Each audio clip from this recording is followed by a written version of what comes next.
Bigger Footy time. We are here on Monday morning to review the first week of the finals. I'm joined in the studio by Pato. How are you, mate?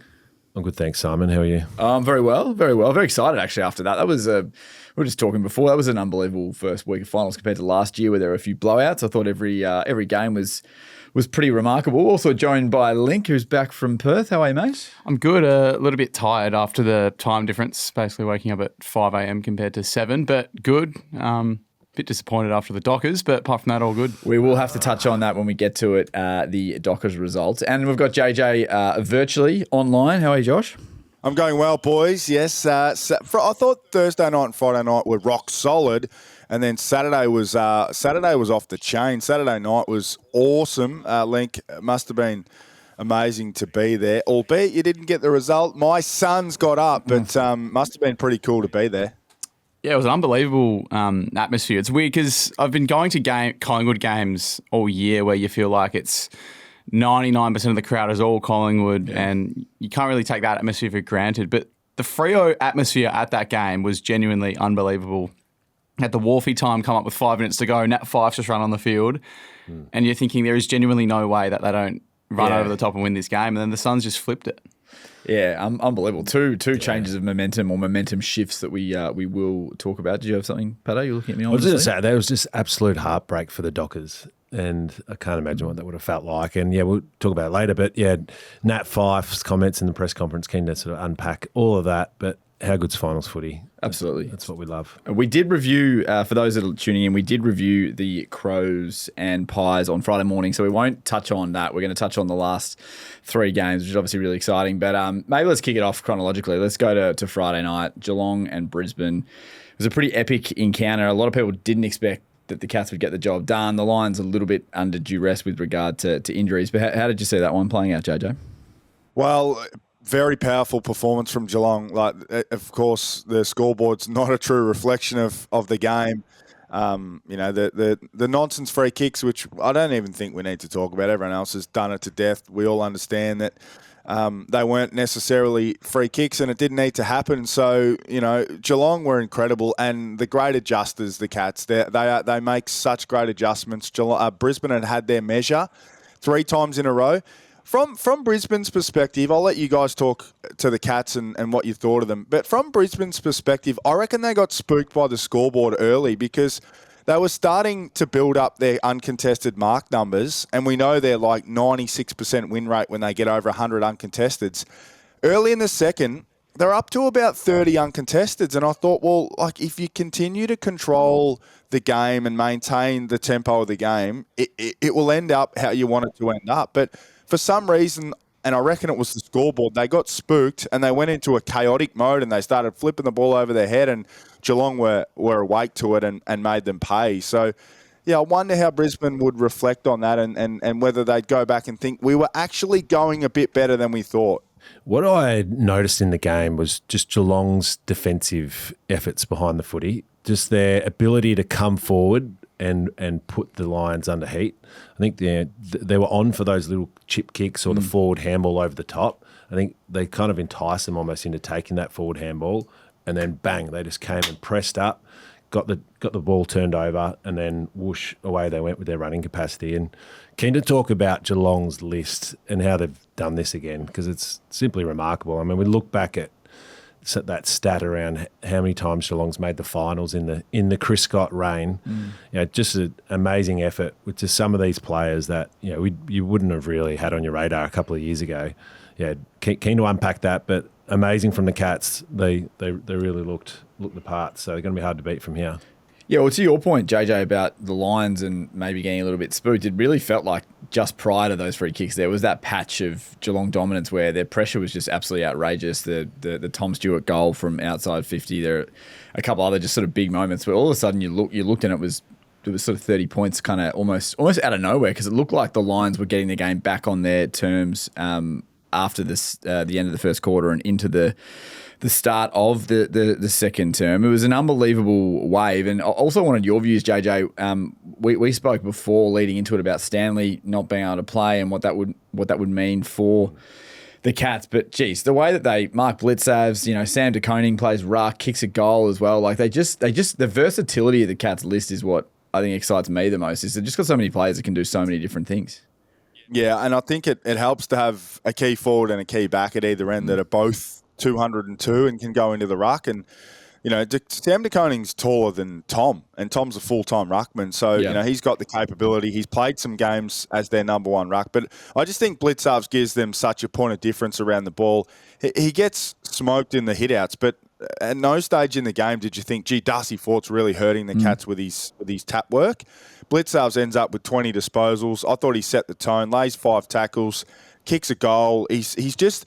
The thing about Blitzarves with his running capacity is he's basically an automatic outnumber at the very next contest. He goes from contest to contest to contest, and he's always the next one in because when you put him against the opposition ruckman, they just can't cover the ground in the same manner. He puts great pressure on as well. So it's a good headache to have going into a prelim. Do you bring Stanley back or do you stick with Mark Blitzarves?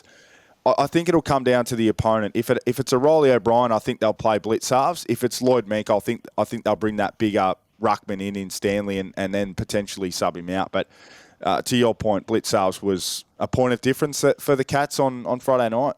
What do we think of the tagging efforts on Rayner and McCluggage? I know Rayner's playing forward, so is it technically a tag? Well, and that's why I actually didn't mind that first free kick being paid because you could see him getting manhandled a little bit behind the footy.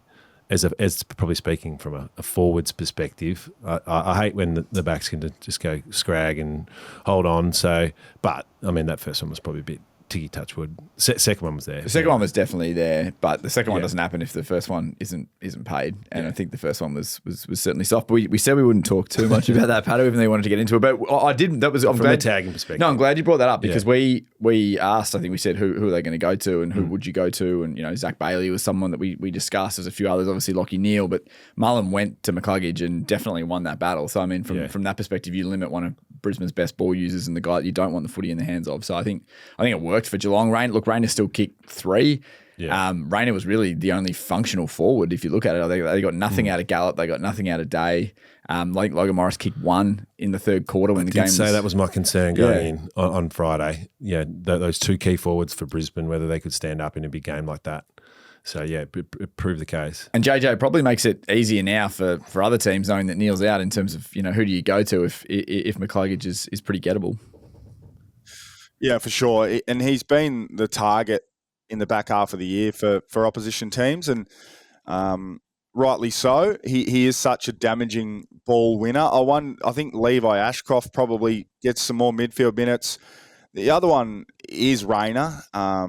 They played him full forward because he looked really good at full forward against the Cats down in Geelong, a couple of months ago. But they just weren't able to generate enough opportunities for him. So I would have used him around the ball a little bit more. I think they will do that this weekend. Yeah, and we will touch on the matchups. We're going to record a second episode this week and touch on those matchup, a big Q Clash semi-final, which is pretty exciting for Josh, who's obviously the Queensland football. Exciting for Josh, exciting for the AFL. Yeah, they'd be stoked. Mate, that is an unbelievable result for footy in Queensland. Pineapple grapple. The pineapple grapple, I love that. Yeah. Absolutely. Any other takeouts from the Cats game that we should be looking at? I was going to talk about Sean Manor and just he moves a bit like best young player in the comp. Yeah, yes. He moves like Selwood. Those little sort of steps that the way he runs, a bit more explosive than Selwood, yeah. He's got a bit of that. I'm not saying he's Joel Selwood. Don't get me wrong, but just some of these types for the Cats, which they do their role. Jezza was on fire early. I thought we had the 100 back on there for a second, but just a little bit inefficient. Just what do we say? Well, when Brisbane have been up for a long time, this is going to be a bit of a tricky game against the Suns. Do we think that Brisbane can win the flag now, or are they going without Lockie Neal and Hipwood? Well, I've been faithful, so I'll say yes, but I don't feel good about it. Not so much Neal. It's just accumulation. It's the accumulation. Jack Payne's a big loss. Harris Andrews, I think what he's doing down back to keep them afloat is off the charts.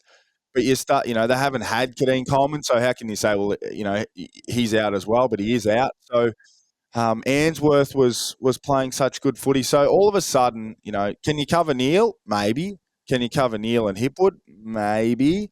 What about when you've already got Payne and Ainsworth out as well? So I'm certainly wavering. I won't say no because I still think they've got a lot of potency. They've got a lot of firepower.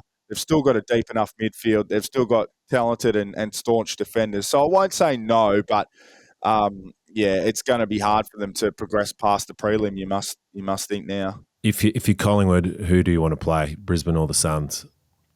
I think the Suns. Yeah, the Suns. I think the Suns. But look, still dangerous. To your question, I'm not writing them off, but I think they need to get a lot more out of their forward. That's why I don't mind Rayner playing forward, because if you get 3 or 4 out of him, you know that Logan Morris is dangerous and he can fire at any point. But I'm not, in terms of Sam Day and Gallup, like if they're in the team, you just need something more than what have they between them? 15 disposals and not even a shot on goal. So I would actually, and we can talk about this in the preview, I'd play 2 rucks and I'd drop maybe both of those talls. They've played 2 rucks before a fair bit. You can play one off the bench. You can sub one.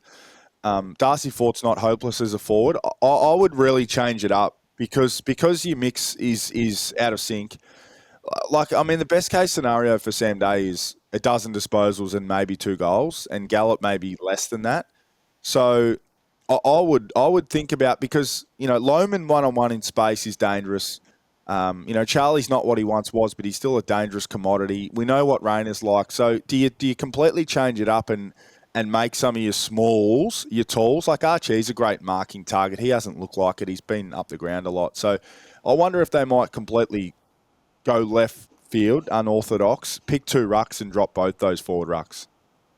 I don't mind it. Yeah. They need to trial at something. They need to mix it up. So, it's backs against the wall, do or die now. And I think that could help them sort of just play with a little bit more freedom. I don't think it goes the other way where they're like straight sets and we're going out. Like they've got the flag already.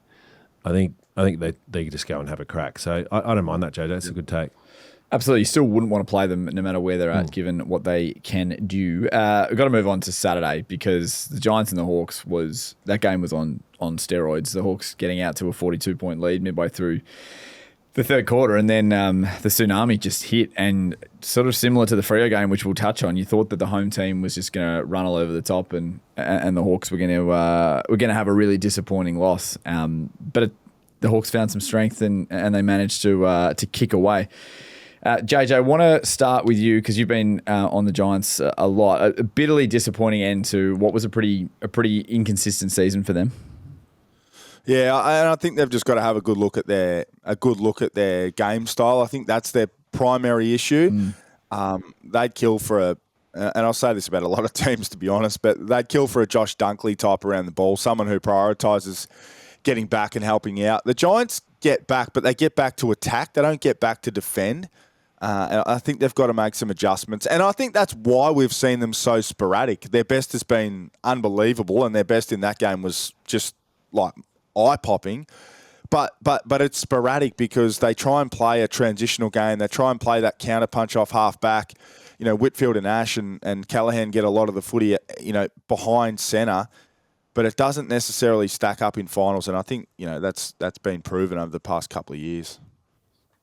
And what did you see in the Hawks, JJ? Obviously, to get out to a 42-point lead, they did a lot right. What did you see in the way that they were able to just score so easily on the Giants? Well, I love the fact that Newcomb stood up as that alpha midfielder. That's what we've been talking about. Who's going to stand up and be that main man around the footy.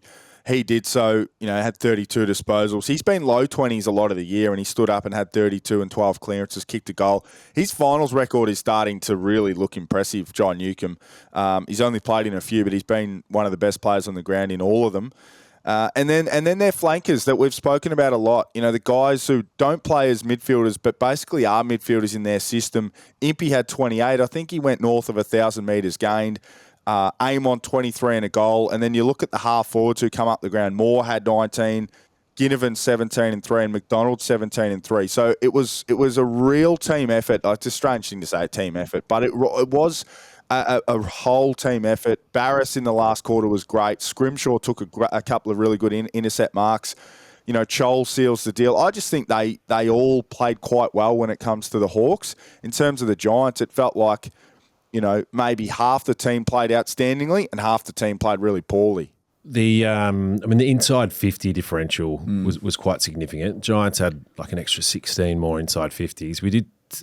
I did talk about last week that we thought that the Giants' forward line was very dangerous, but the Hawks' back line and what they've built there, I think, can stand up against the best sides in the comp. It's just whether or not the game style and how both of these, and was quite a high-scoring game, transition, turnover game. I think the Hawks can go on a run. It's just whether or not their game style is going to match it on the last day of September. But I do have a lot of faith in Battle, Barrass, Scrimshaw, Hardwick, Sicily. All good kicks. So they can all kick the footy really well out of there, and there's a few there that can intercept mark. I was hoping you were going to say Hardwick because he's the one I don't think anyone had mentioned. He was unbelievable. Some of his massive efforts late in the game. Has been a bit of an unheralded. Maybe externally unheralded. I'm sure the Hawks fans will say I'm an idiot for saying unheralded because he has been a good player for a very long time. But he's been a bit of a swingman, and this year he's settled more back in defence rather than when he went forward last year. Hard as a cat's head, I think, is the right adjective for Hardwick. He is, mate. You would not want to be in a phone booth with him. His core and his strength and his toughness, and I think he just comes out and competes every game he plays. Going to be interesting to see what happens with the Hawks forward mix in the next game. Cal Shadir had a bit of a hamstring issue. Mitch Lewis didn't play. We addressed that on the pod last week about how the Hawks didn't want to go with the 4 tall, so Mitch Lewis played VFL, kick 4. Yeah. So whether he comes in for Cal Shadir or whether with a 6-day break they take a risk on playing him after that little hamstring awareness. You just make the swap, wouldn't you? I don't think the upside's not enormous, but the downside is probably fairly significant if Cal Shadir went and did a hammy early in the game. So you'd at least you've got the confidence like that they really love Mitch Lewis. He's going to be a long-term player for them provided he stays healthy. So it wouldn't surprise me if they did flip that magnet. Yeah. No, I'd do that as well. I know structurally he's a little bit different. Like Lewis probably a little bit more like Chol with their like key tools, and Deer's a little bit more like Gunston on the lead, but Deer can play higher up the ground even. Yeah, he's just probably a bit more athletic. He can probably get to a few more contests. That's a risk. But you trust a player who's been a part of the system for the year. Just before we go and we move on to the last guy, I did want to talk a little bit about the Giants. I know you mentioned, Josh, about a Josh Dunkley type that would be the type of midfielder. What do we think is a pass mark next year for the Giants, though, given where their team is at, given that we've had this 2023 prelim loss last year, straight sets in final this year, one of the premiership favourites smashed the Pies in week 1, and we all got really excited and thought that this could be the year again, and then again it just sort of peters out to this, don't make the top 4, out in the first week of finals. Like, what do we think is a pass mark for this team next year? They got to get healthy for some, like. 2 of their best 6 players, or in my opinion, 2 of their 6 most important players weren't there, Buckley and Daniels. Every single year they get key injuries for long stretches of the season. Now, I'd say you got to get Hogan healthy, but he looks like he might be on the downward spiral in terms of his body. So I like their profile. I like their list. I love, their key backs behind the ball in Taylor and Buckley. I think their forward line is dangerous. I didn't necessarily agree with them bringing in Stringer anyhow. I didn't think he was a need, but they've just got to get more balance in their game. They've got to find a way to have different modes and different tempos. Like you see with Brisbane at their best, they can play it fast like the Giants like to, but they can also kick it around, and Geelong are the same. Geelong can play you however you want to be played. You don't always get to play the game on your terms. So I like them. I think they're all right. They'll be thereabouts. Like it's bloody hard to keep fronting up. Brisbane kept fronting up for a while and couldn't get over the hump. Himmelberg's role in the team, don't know what it is, to be honest. Like he's like a third tall who doesn't really take a lot of intercepts. He's not their primary ball user. He doesn't, he can go forward, but he doesn't do it often. I mean, his role, he's a highly paid player at that team, so he's one they need to get a lot more out of, that's for sure. I don't know what to make of the Giants. They've got great top end talent. I feel like the depth in the list might not quite be there versus the last couple of years. But as JJ mentions, injuries impact that. And I think they've got a really good coach and a good culture. So, I mean, I could see him sliding, and then, but I could also see them, getting all right, getting it together. Another year of Stringer there, if he clicks and that works, could be top 4, top 2, all the way down to 12th, I reckon. Can I also add, we often picked up on it because you just said it then, Pato. Like we talk about, such and such a club's got great top end talent. We said it about the Giants. We said it about Freo. We said it about the Dogs. Hence, we need to be looking at the other end of the list. Like they've all got great top end talent. You need to look at the other end of the list, and that's why, evidently, the loss of Cumming, Peatling, and Perryman, it hurts because those were the guys. So in their chosen role, those guys are probably 8 out of 10 most weeks in that role. They're not 8 out of 10 players, but they're 8 out of 10 in their role. Coming on a wing, Perryman as a smallish defender, Peatling as a bit of a run-with player. They all play their role really, really well. Whereas you look at the team that was put out there for the Giants, and you've got guys like Fonte, who I think is going to be a good player long-term, but he's not there yet. Angwin's not there yet. Thomas is not quite there yet. So you look at the guys who have had to fill those roles, and they're not quite there yet. O'Halloran's going to be a good player, but he's not quite there yet, early in his finals career as well. So I think that's the key thing to think about with these teams who get knocked out or don't quite make it, when we think they've got great talent at the top end. Why aren't they getting it done? It's potentially because the bottom end is not holding the top end together. Yeah. Well, yeah, it might be one of those seasons where blooding a guy like Fonte and getting extra games into, big games into Angwin, Thomas, those kind of guys that, this time this time next year, 12 months' time, they've come on a lot more as players and they can have a top 4 finish and, potentially get through to that prelim. Last game to go, we've got to talk about just the epic Saturday night in Keano. Just an unbelievable game. It felt like the Suns were in control for most of it. Freo comes back. Feels like they're going to run over the top, and then the Suns just have that unbelievable moment with not only Dave Swallow being clearly the obvious one, but Mac Andrew taking the big mark and then going back and kicking the goal in a big moment. I'll start with you on Pato. Firstly, where were you watching the game, and did you lose your mind? Because I was absolutely losing my mind watching this. Yeah, I got back from disappointing country footy prelim loss, and a few whiskeys on the couch. Yeah, I cracked open the bottle of whiskey and sat there at the start of the last quarter, and what a ride I was in for. Freo were unbelievable. They probably just need to stop getting themselves into those situations where they have to start taking the game on. But you could just see the effort and the intensity. I think like some of Josh Tracy's efforts, what Bolton was doing, Ryan and Brayshaw Sarong, they were all just willing themselves at the contest and look damaging. Like they were trying to get it forward with a bit of intent and purpose and put speed on the game and give their forwards one-on-one chances. So. Yeah, I mean, Link, I'm feeling for the Purple Army after that one, but they're in a good shape, like in terms of the future, like with their youth, and I think getting a couple of scars. Last year was a scar of missing the finals when they were in a pretty solid position, and then now this year losing a final that they should really have won that. Well, similar to what JJ said on the Giants about your top end really getting let down, I guess, by your bottom end.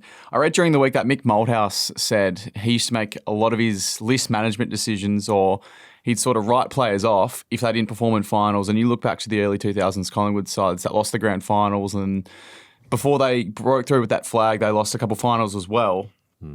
I think Fremantle, without naming names, there's definitely 4 or 5 players in that team who the lights were probably a little bit too bright for them in a big final, and they couldn't quite stand up. But on the other end of that, Murphy Reid was one of their best players, and he's an 18-year-old kid. So I think that's where the disappointing thing is, where you have 3rd, 4th, 5th-year players who are failing on the big stage, and then you got a first-year player in Murphy Reid who absolutely shone and was really impactful. So yeah, it's disappointing from a Freo point of view. What about one player we will name? Well, I will. Jai Amos. So Justin Longmuir said, I'm not going to drop Jai Amos. Now I'm paraphrasing, because he's not a waffle forward. He's an AFL forward. Well, he played a lot of the year like a waffle forward.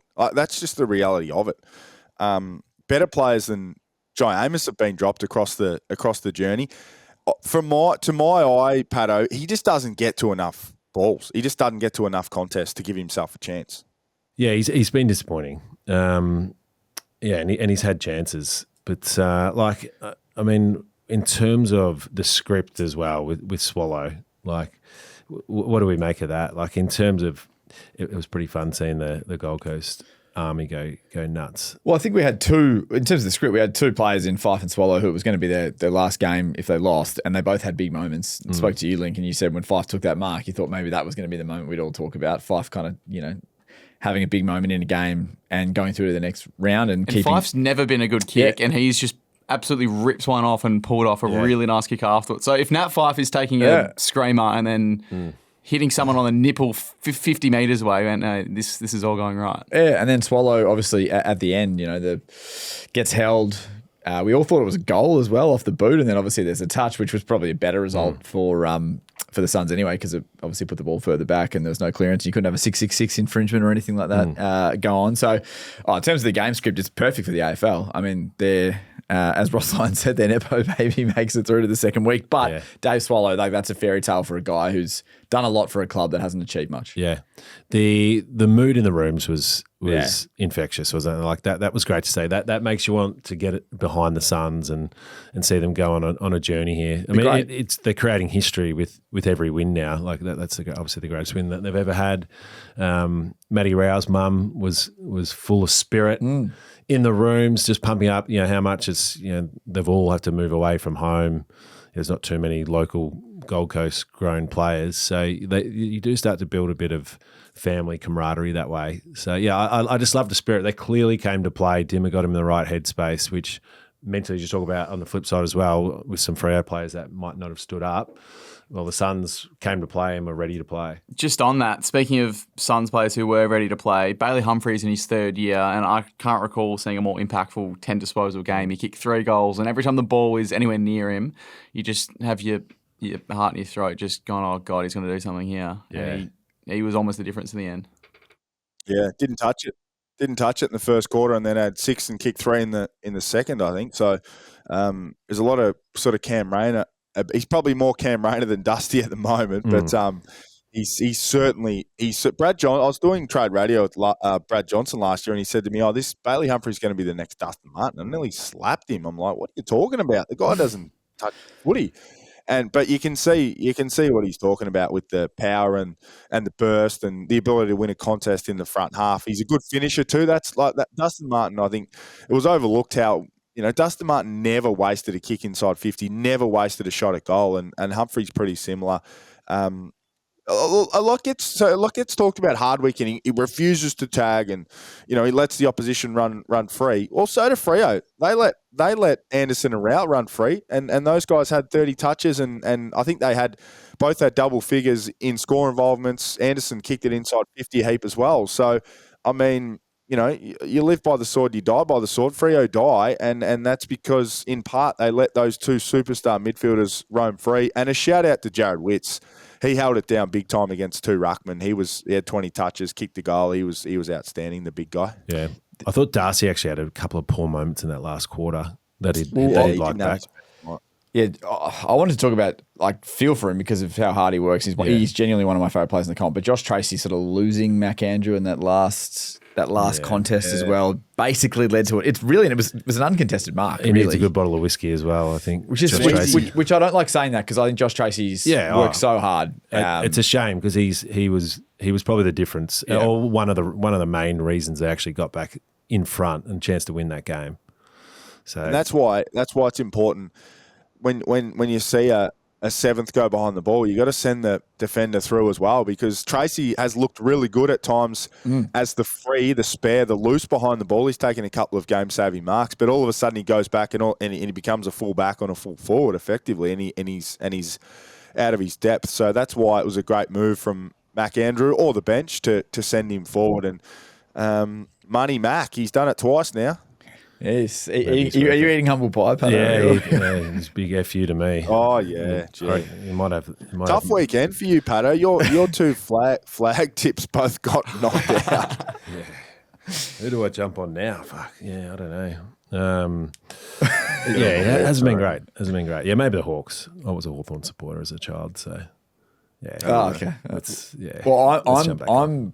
I'm wanting a. We'll talk about this. I'm wanting a Hawthorn Geelong prelim. That's what I'm sort of wanting to happen. I think that would be just fantastic for a neutral perspective. Yeah.